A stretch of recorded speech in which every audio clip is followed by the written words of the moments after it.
जी, हमारे home guards हमारे साथ।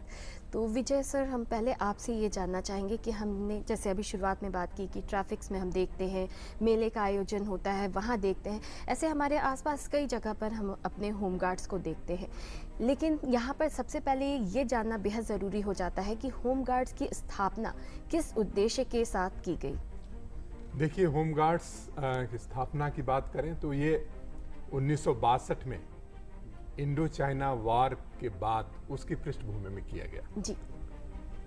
और मैं शायद बताना आपको चाहूँगा कि मैं सौभाग्यशाली हूँ कि 1962 में चाइना वॉर के बाद कई बलों का और कई ऑर्गेनाइजेशन का उसमें गठन हुआ था। जी। सेंटर में आप कहेंगे तो एसएसबी, जी। स्पेशल सर्विसेज ब्यूरो, जो आजकल सशस्त्र सीमा बल के रूप में है। ITBP, Indo Tibetan border police force के रूप में है, जो चाइना बॉर्डर की सुरक्षा करती है।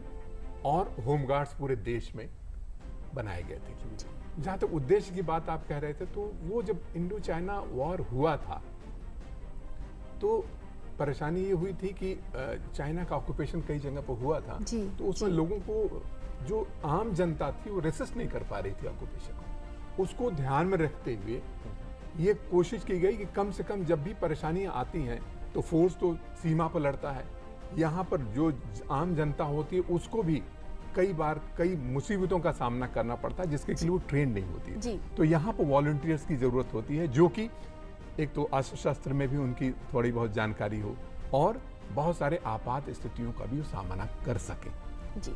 तो मैं सौभाग्यशाली समझता हूँ कि इन तीनों ऑर्गेनाइजेशन में मैंने काम किया है।